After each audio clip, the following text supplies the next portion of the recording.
Imagina por un segundo que eres un sacerdote, es decir, un cura, un padre, y estás de lo más normal en tu parroquia y entonces te llega una carta, un mensaje del obispo diciéndote que te van a cambiar de localidad.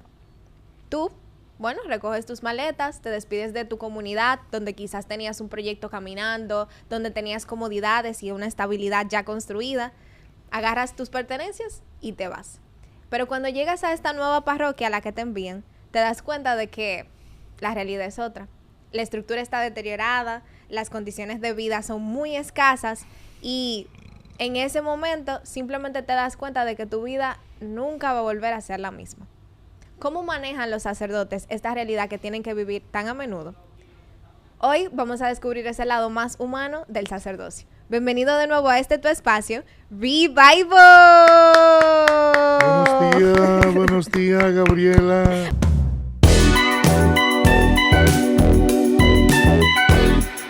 Hola, Padre Agustín, ¿y usted cómo se encuentra? Que Dios te bendiga. Amén, igualmente. Me da alegría compartir contigo y con tantos hermanos que nos sintonizan en este prestigioso programa. Bueno, sí. Yo también estoy contenta de tenerle por acá, Padre Agustín. Yo creo que esto es de Dios, porque miren, esto no lo teníamos nosotros planificado, ¿verdad que no? Bueno, las cosas mejores salen así, espontáneas. Espontáneas. Para la gloria de Dios. Amén. Sí. Bueno, Padre Agustín, la gente está curiosa. ¿Quién será el Padre Agustín? Que no lo conocemos. Entonces yo le voy a hacer un par de preguntitas, ¿verdad? Para que sepamos quién es el Padre, ¿verdad? Conocerlo un poquito más. Sí. Padre, la primera pregunta que le quiero hacer es, imagínese que usted tiene la oportunidad de beberse una taza de café con Jesús. Usted y Jesús solamente. Y usted pudiera hacerle solamente una pregunta. Y eso es que me gusta el café, ¿eh? No, usted sabe que esto es intencional. Sí. ¿Cuál sería esa pregunta que usted le haría? Bueno, pues yo le preguntaría qué debo hacer para ser feliz y hacer felices a los demás. Wow. Sí. Y también le pediría esa fortaleza y perseverancia. Excelente, para seguir caminando. Yo quiero morir siendo sacerdote. Amén. Wow. Ese es mi sueño. Sí. Y qué bonito sueño. Me encanta la primera, la pregunta que usted le haría sobre el tema de la felicidad, porque yo creo que esa es la pregunta que más nos hacemos. Yo creo que esa es la pregunta más, bueno, que el ser humano no le ha podido dar respuesta. Una de esas cuestionantes más grandes que tiene el hombre. ¿Cuál es el camino a la felicidad? Entonces me gusta la pregunta. Y bueno, la segunda es que si usted pudiera elegir a un santo, solamente uno, para que fuera su roommate, o sea, para que fuera su compañero de casa, ¿cuál usted elegiría? ¿Y cuál usted cree que sería como la dinámica de convivencia entre los dos? Bueno, me gustaría mucho Santa Teresa de Jesús. ¡Wow! ¿Y tú sabes por qué? Dígame. Porque cuando yo Cuénteme era todo. más muchacho que ahora, yo fui a España a hacer una especialidad en Santa Teresa y San Juan de la Cruz. Ahí que yo me defiendo un poquito. Y entonces, como he tenido que leerme todos sus libros, andar por todos los lugares por donde anduvo Santa Teresa y San Juan de la Cruz, me resulta muy familiar, tú sabes. Okay. Me ordené de diácono en la casa natal de Santa Teresa. Dios mío. Y sé que es un gran ser humano, fue un gran ser humano, una psicología tremenda, diríamos que se adelantó a su época. Tremenda mujer Santa Teresa. Y sería bien chévere ser amigo de ella. Me encanta, sí, me encanta. Porque sé que es una mujer muy dinámica, abierta, pero también pues con esa personalidad tan definida, tú sabes. Me encanta. Muy una auténtica. Muy, muy inteligente, porque ella dijo, sacerdotes letrados nunca me han fallado. Oye eso. Dios mío. Ella prefería a un sacerdote que tuviera fama de letrado, de intelectual, a uno que tuviera fama de santo, santurrón. Ella quería gente siempre muy, o sea, santa tremenda. Dios mío, me encanta. Okay. Y una visión universal. O sea que por eso se le dio el título de doctora. Su enseñanza no solamente se queda para una región, para un país, es universal. Oye, esta visión de esta mujer me encanta.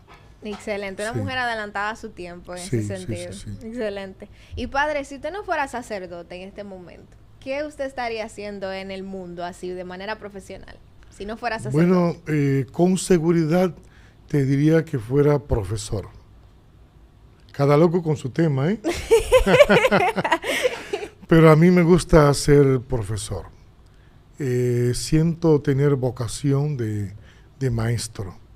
Mira qué detalle. Mi abuela materna fue maestra y fue desde la ciudad de Santiago a un campo de La Vega a fundar una escuela en tiempos de Trujillo. Y el abuelo era el alcalde. Entonces mi abuelo se quedó con la maestra y fundaron una escuela. Luego vino mi mamá a Santiago a estudiar y regresó y fundó otra escuela. Quiere decir, esas dos escuelas llevan el nombre, una de mi abuela y otra de mi mamá. Dios mío. Y mi hermana mayor también fue profesora. O sea, que eso viene en sus raíces.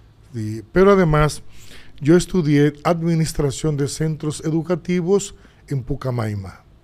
Después fui a Costa Rica y estudié pastoral educativa. Y luego fui a España a hacer un doctorado en educación en la Universidad de Murcia, España. O sea que yo le he dedicado más tiempo a la educación que a la carrera de padre. Porque también fui a Guapa y hice un diplomado. En Pucamaima también estudié pedagogía. Oye, yo le he dedicado toda la vida a la educación. Toda la vida. Sí. ¿Y hay algún elemento en específico que es lo que hace que la educación le guste? Como que, ¿qué es lo que hace realmente que usted se lo disfrute tanto? A mí me gusta interactuar con los demás y esa vocación de enseñar, y te digo por lo de mi familia, siento que esa podía ser, si no fuera sacerdote, porque yo lo he combinado desde ya. Claro. Siendo sacerdote, siempre he sido profesor. Y te voy a decir algo que recién yo ordenado me mandaron a una parroquia aquí en Santiago y entonces para que le ayudara a un padre. ¿Y qué pasó con el padre que yo fui a ayudar? Que él falló como sacerdote y yo le dije, dame los libros y la libreta que yo voy a dar la clase que tú das en la universidad. Ay, Dios santo. Desde jovencito comencé a dar clase.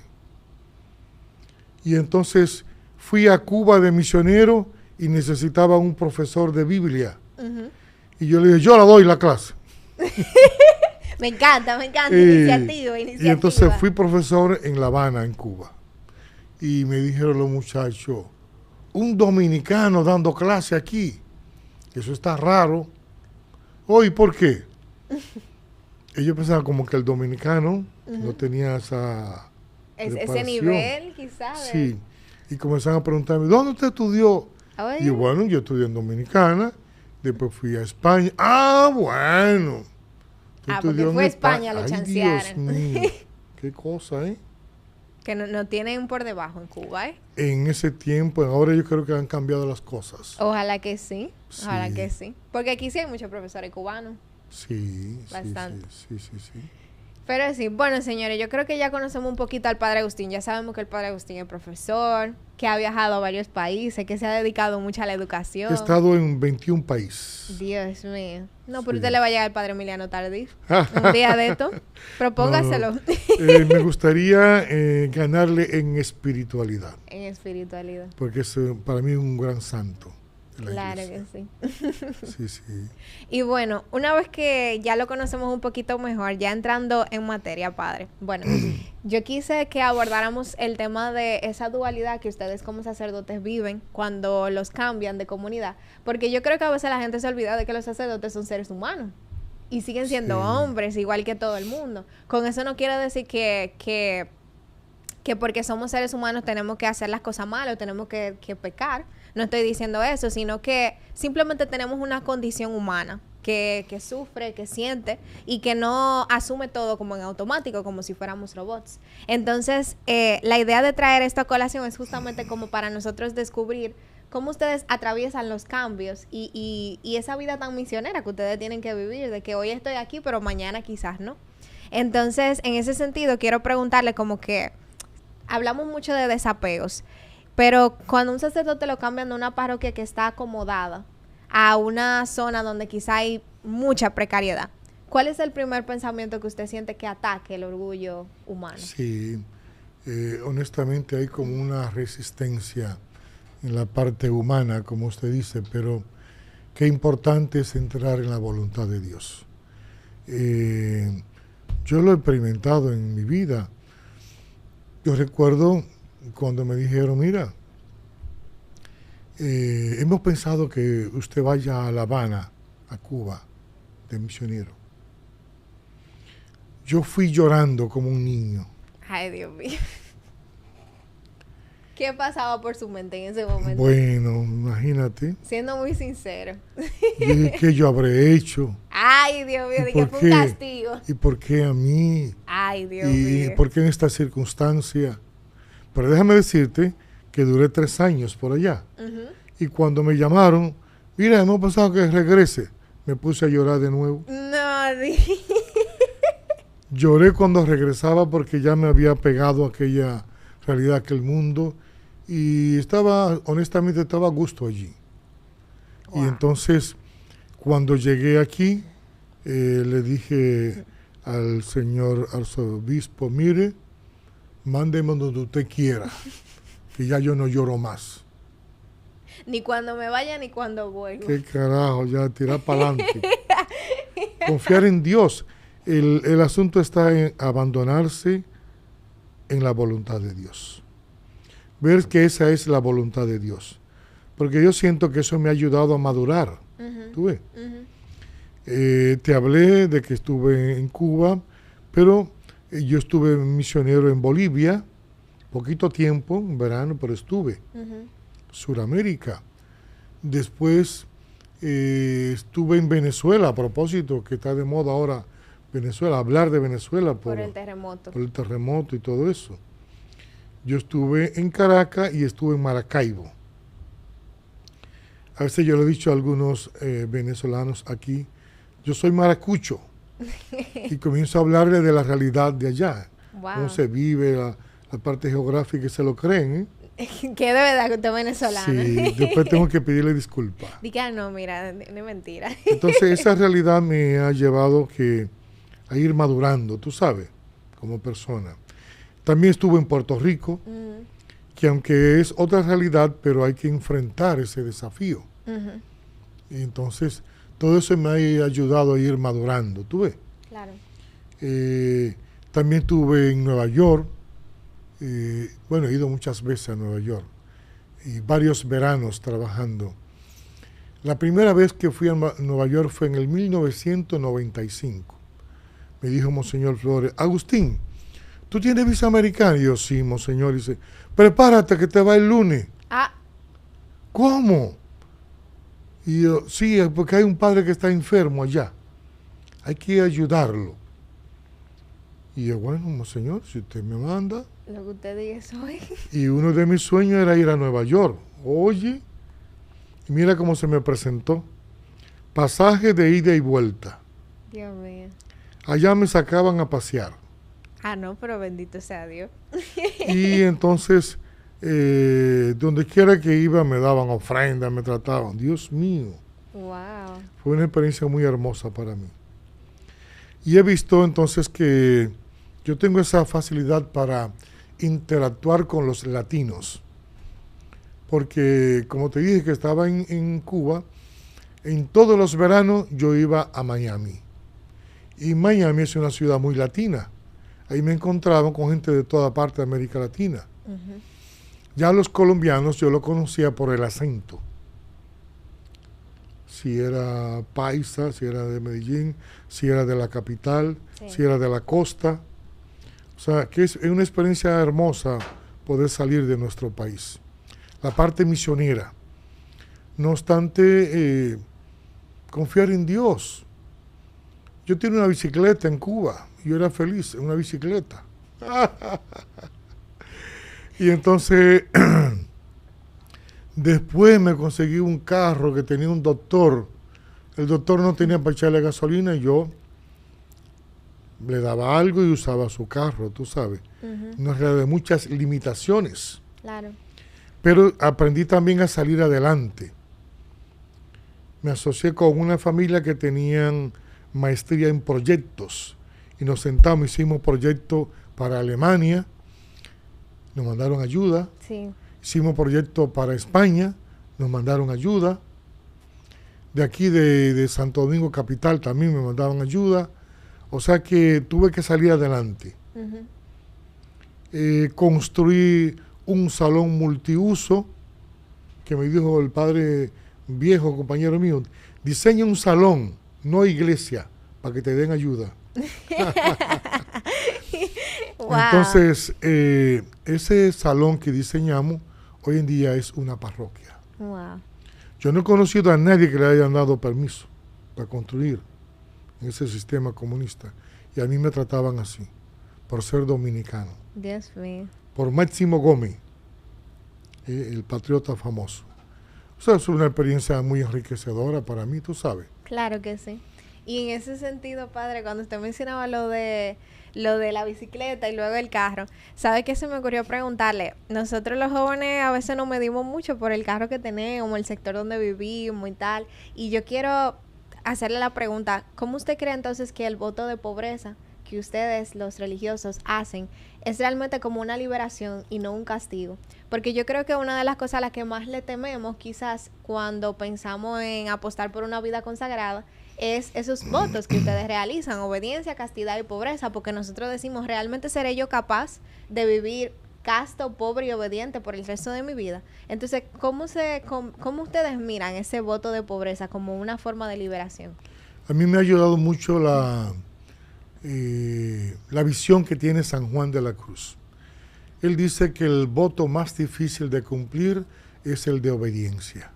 El que obedece no se equivoca. Se equivoca el que manda. Entonces tú tienes que ser obediente, obedecer a Dios y obedecer también al superior. Si tú obedeces a Dios, va a ser casto. Si obedece a Dios, va a ser pobre también. Yo he entendido en el sentido de la pobreza de poder utilizar todo lo que hay sin apegarte a nada. Exacto, le iba a preguntar que qué significa para usted ser pobre. Todo lo que hay en la parroquia, en la iglesia, bueno, es mío también porque yo soy iglesia, pero nada de esto es mío. Por ejemplo, yo estoy atravesando prácticamente esta realidad que tú me preguntas. Claro. Me van a cambiar de parroquia. Junto con los líderes de la parroquia, yo acabo de comprar un vehículo del año 2026. Dios mío. ¡Wow! Tanto sudar, tanto soñar. Y fue en enero y ahora va a tener que dejarlo. ¿Tú sabes lo que es? Pero Dios proveerá en el camino. Y entonces, lo mismo me pasó. Yo estuve en San Víctor Moca. Allá tuve que dejar una guagua que compré. Ahora estoy en otra parroquia y voy a tener que dejarla también. Wow. Y quizás tú ya estás acomodado en tu casita, en el ambiente o con los amigos. Te apega a las amistades, a la parte humana. Pero al mismo tiempo, pues eso nos da una gran libertad. Caramba, estoy en las manos de Dios. Dios proveerá. Y ahora entiendo cómo la iglesia es tan sabia. No permite que los sacerdotes se casen. Porque si se casara se perdería mucho la parte misionera. Esa disponibilidad. ¿Y tú crees que una mujer de un sacerdote con hijos, cuando lo cambien, por ejemplo, a un sector más pobre, claro, ella se va a ir con esa disponibilidad? Si los hijos están en un colegio, en una universidad privada, no puede. Le costaría mucho, ¿eh? Claro. Afectaría mucho a la familia. En cambio, tú estás libre, bueno, pues me voy. Ahí está, Literal. confiando en Dios. Es así. Yo tenía aquí a un sacerdote que él es de raíces cubanas, pero realmente creció en Miami hace unos días. Bueno, hace unos días lo tenía acá y él decía como que justamente los mejores sacerdotes también serían los mejores padres de familia. ¿Pero por qué? Porque cuando tú ejerces el sacerdocio, tú necesitas también esa vocación de padre, en el sentido de que la iglesia, la parroquia, es tu vocación de familia. No sé si me explico. O sea, como que al Sí. final ustedes terminan amando y entregándose a la parroquia, a la comunidad, como si fuera su propia Es que, familia. por ejemplo, el casado tiene que dedicarle tiempo a su esposo, a su esposa y familia. Ujú. El sacerdote debe casarse con la iglesia y dedicarle tiempo a su iglesia, a su parroquia, a su feligresía. 100%. Dedícale tiempo a eso. ¿Tú ves? Totalmente. Como dice en el libro, el matrimonio es tu jardín, cultiva tu jardín, dedícale tiempo. Ujú. Hay que dedicarle tiempo a la iglesia, enamorarse de la iglesia, de la misión, del servicio, del apostolado. Esto tiene que gustarle a uno, tú sabes. Tiene uno que enamorarse Sí, de ello. definitivamente, porque si no, como desde que yo me levanto es a rezar y a dar misa. Y ya tengo 32 años en este estilo de vida. Y 10 de estudio. ¿Cuánto van? 42. 42 y tengo 59 de edad. Tú no me lo estabas preguntando, ¿eh? No, yo no le estaba preguntando, cuidado, que yo no le sé lo pregunto. Sí. Entonces yo tengo más tiempo de mi vida en este estilo de vida. Para mí es algo como natural, Sí. ser religioso. Ujú. ¿Tú ves? Claro. En fin, hay que pedirle a Dios también por las vocaciones, para que el Señor siga suscitando más vocaciones. Dicen que los jesuitas eran 35,000 en el mundo y van en 20,000. Va bajando la cosa. ¿Tú ves? Pero el Señor es el que dirige esta barca. Él sabe.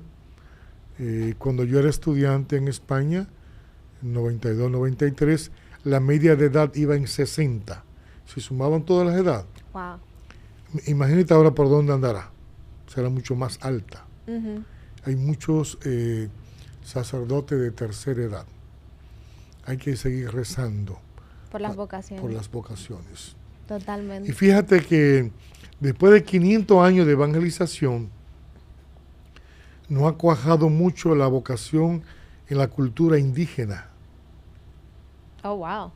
Oye eso, a los indios les cuesta aceptar esa parte de que el hombre no se case.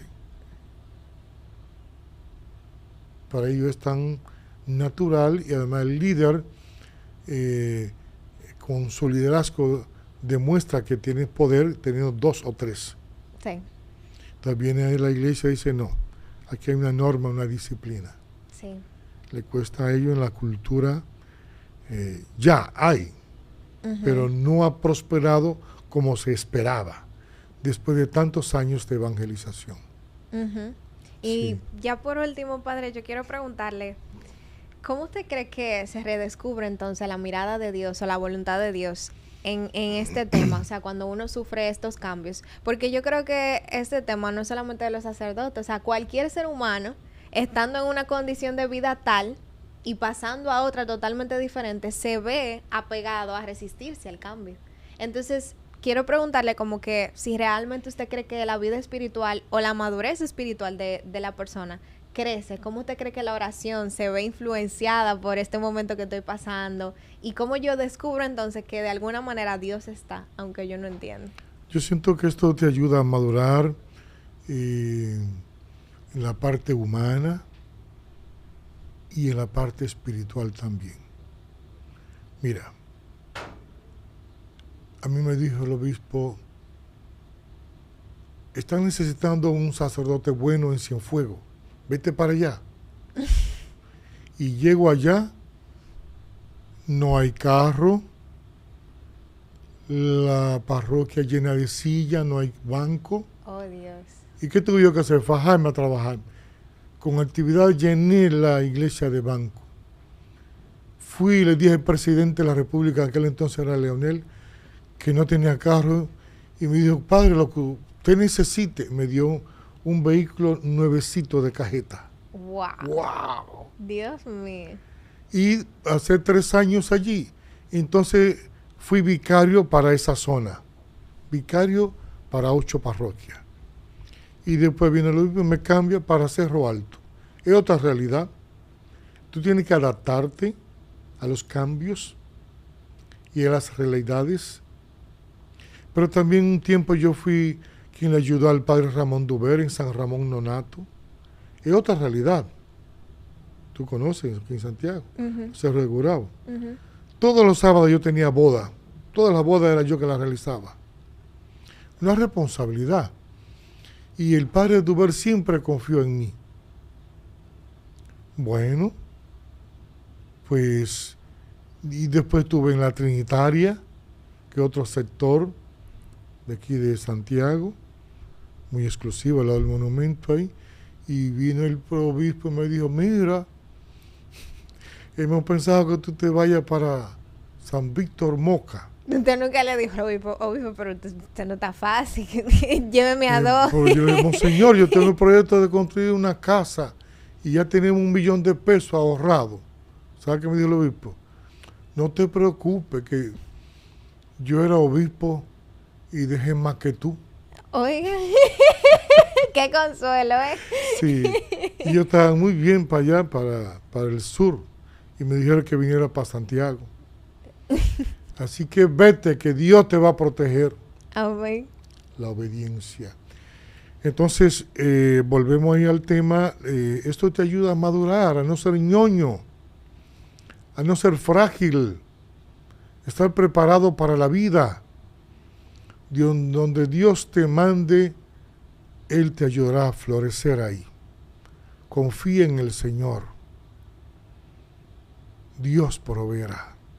Y tú sabes que me ha ayudado mucho a mí, además de la espiritualidad de Santa Teresa, el curso Taller de Oración y Vida. No sé si usted lo conoce. Sí, los talleres de oración y vida. Talleres de oración y vida. Porque honestamente me costaba durar 1 hora de seguido en oración. Y aprendí así, en este curso Taller de Oración y Vida, orar con el cuerpo, concentrarme, relajarme, orar con las Sagradas Escrituras. En el seminario nos exigían 2 horas de oración, una en la mañana y otra en la tarde. Entonces yo aprendí, porque dicen que a nadar se aprende nadando, y a correr corriendo, y a orar orando. Bueno, pues entonces yo comencé a aprender a orar. Y también auxiliarte con el cuerpo, a saber relajar el cuerpo. Eso te ayuda para tú entrar en esa meditación. Orar con la palabra de Dios. Bueno, pues todos esos cambios, toda esa realidad te ayudan a madurar, repito, a nivel humano, comprender la psicología del ser humano y también pues a madurar como tú como persona en esa parte espiritual, porque tú tienes un voto para obedecer a Dios y ver que Dios habla a través de los superiores. Ahí está el kit del asunto. Es Dios que te está llevando. ¿Y qué me traerá Dios en este nuevo destino? Me voy en las manos de Dios. Amén. Amén. Amén. Me quedo con eso. Sí. Y cuando usted hablaba sobre el tema de bueno, todo lo que tenía que dejar cuando lo iban moviendo de parroquias, algo que también yo siento que como feligresía sucede mucho, es que hay mucha gente que critica cuando los sacerdotes quizá tienen un vehículo del año o tienen un celular muy moderno y tal, porque los tildan de que se supone ¿verdad? Que tú tienes que vivir una vida, bueno, entendemos la pobreza de manera errónea quizá. Sí. Entonces, yo quiero preguntarle que qué usted, o sea, ¿cómo usted ve esa parte? ¿Qué usted opina de eso? Si usted cree que la feligresía quizá es muy injusta en ese sentido, o no sé, si deberíamos de mirar con otros ojos. Tú sabes que es difícil comprender la figura del sacerdote. Si se ríe mucho, es demasiado simpático. Si no se ríe, es antipático. Es difícil. Si no visita a los fieles en por la casa, es un hombre muy encerrado. Si lo visita mucho, no sale visitando el barrio, las casas. En fin, es muy polémica la figura del sacerdote. Es difícil de comprender. Entonces... y eso mismo pasaba con Jesús. O sea, sí. él mismo le dijo a las personas, a Juan lo tildaban de que no bebía, que no comía, que era un loco. Entonces que sí come y sí bebe, entonces lo llaman glotón. Y entonces, ¿qué es lo que quieren? Y tú sabes también que el mundo de hoy necesita sacerdotes renovados, sacerdotes jóvenes, que puedan interactuar con este mundo globalizado, con este mundo cibernético. Entonces, como iglesia no podemos quedarnos atrás tampoco. Claro. Este mundo es competitivo. Y, por ejemplo, yo que trabajo con jóvenes en un colegio, yo colaboro en un politécnico, Aquiles Calderón, en Moca, dirigido por padres salesianos. Excelente. Y entonces yo tengo que irme a veces de retiro, otro colegio me pide que le den retiro, dar una clase, dar una charla. Tú tienes que comprender la psicología del joven de hoy. Claro. ¿Tú ves? Tener esa empatía. Hay que buscar esa empatía. Tú tienes que estar también a la vanguardia y pedirle a Dios que te dé discernimiento. Nunca ostentar, eso no es bueno, porque es la actitud de la persona que habla, más que nada. Yo siento eso, que es como la actitud de la persona. La intención del corazón. Sí. Totalmente. Eso es. Bueno, yo creo que como usted dice, la iglesia tiene muchos desafíos en la actualidad y pedirle a Dios que, como usted decía ahorita, traiga obreros a la mies y también que nos ayude a nosotros a saber afrontar los desafíos, porque no podemos quedarnos obsoletos en el ejercicio de seguir caminando. Yo creo que no podemos tampoco abalanzarnos como el mundo quiere a veces que lo hagamos, yéndonos de una manera, o sea, yendo de una forma tan rápida que terminamos perdiendo como la esencia y el sentido de todo, pero tampoco podemos quedarnos como aislados a un lado, como no me voy contigo. Hay que quizá crear una pequeña dualidad ahí. Si me confieso contigo, cuando yo fui a España en 1992, fue la primera vez que yo usé la computadora. ¡Wow! Entonces, desde que llegué, comenzaron a exigirnos trabajo hecho a computadora. Sí. Imagínate, ¿qué tengo yo que hacer? Tirar para adelante. Tira para adelante. Y no teníamos ni celulares, nada de eso. Y entonces, hoy en día, ya lo más natural es tener computadora y celulares. Claro. El mundo va cambiando. Y con esto de la IA, la inteligencia artificial, oye, tú necesitas hacer una homilía y tú se la pides, te la da de una vez. ChatGPT. Dios mío. Un tema X. En fin, yo siento que hay que usar las cosas con madurez. Ahí está el asunto. Usar las cosas con madurez. Te toca usar, no sé, un vehículo moderno, como tú dices, usarlo con madurez. Como si me tocara usar uno viejo que lo uso con mucho amor, con mucho cariño. Totalmente. Con esa actitud de lo que Dios me regala en cada momento, lo voy a vivir. Sabiendo que no me voy a llevar nada de esto, porque se lo predicamos, ahora ponerlo en la práctica, tú ves, ponerlo en la práctica, que tú tengas esa disponibilidad, la organización de la parroquia, las amistades. Tengo que irme, me necesita en otro lado. me voy. Aprendí mucho de un sacerdote jesuita que me visitó en Semana Santa. Había un jesuita de Guatemala, había un colombiano y yo, 3 sacerdotes estábamos. Y a la hora de despedirnos, ¿qué pasó? Dice el jesuita, bueno, me voy, ya llegó la hora. Y le dice al padre, vamos a ayudarle a bajar la maleta. Y él dijo, no se preocupe, ya yo estoy listo. ¡Pah! Y se puso una mochila. Y la maleta suya dice, esta es mi maleta. Eso era todo lo que tenía. Todo lo que tenía. Una mochilita, ligero de equipaje. Y con esa mochila él andaba recorriendo toda América Latina. Oye, qué disponibilidad. Y ese hombre tiene una preparación, él llevaba aquí en la cabeza. Profesor universitario en Centroamérica. Pero no tenía para nada lo sumo en la cabeza. ¿Tú ves?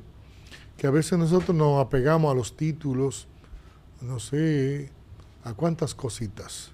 Es así. Y bueno, yo creo que nos llevamos esto ya concluyendo que al final el vivir desapegado de las cosas materiales, disfrutando de ellas, como usted dice, Sí. porque usted las ha disfrutado al máximo, pero no se ha apegado materialmente a ellas, quizás es lo que nos brinda esa plenitud, esa libertad como seres humanos, de que estoy aquí, uso estas cosas que están a mi disposición, pero no las necesito en un sentido de que sin ellas no puedo vivir, no puedo estar.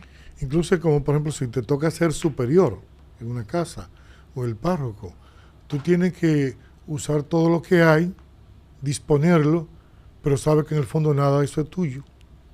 Totalmente. Amén. Amén. Tú eres el encargado. De administrar. Administrar, somos administradores, incluso de los múltiples dones y gracias que Dios nos ha dado. Y qué hermoso estar dispuesto a compartirlo con los demás. Así es. Ir gastando la vida. Eso me ha llevado tanto a mí a reflexionar, que la vida hay que gastarla como se gasta una vela. Y a la medida que la vela se va gastando, va cumpliendo una misión, va iluminando, es un símbolo. La vida también hay que irla gastando en la presencia de Dios. Qué hermoso. Amén. No es para ponerse triste. Yo le pregunté a un padre que ya era muy mayor, ¿y cómo usted se ha hecho para vivir tan feliz durante tanto tiempo? Y él me dijo, yo no le doy mente a nada. Cada día yo lo vivo a plenitud, como un regalo de Dios. Cada día es un regalo de Dios.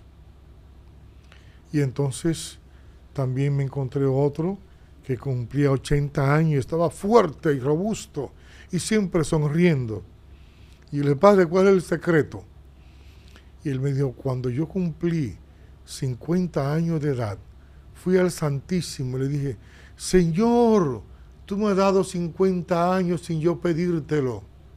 Dame 50 más, ahora que te lo pido. Y me dijo, es para 100 que yo voy. Sí. Amén.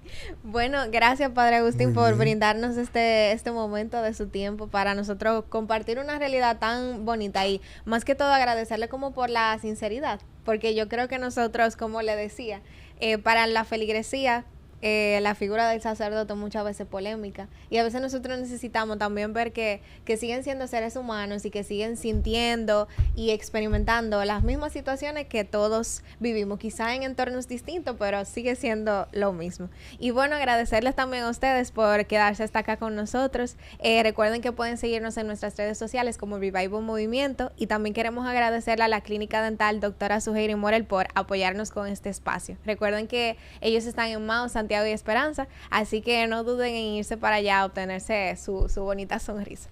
Y bueno, nos vemos en una próxima. Chao, chao.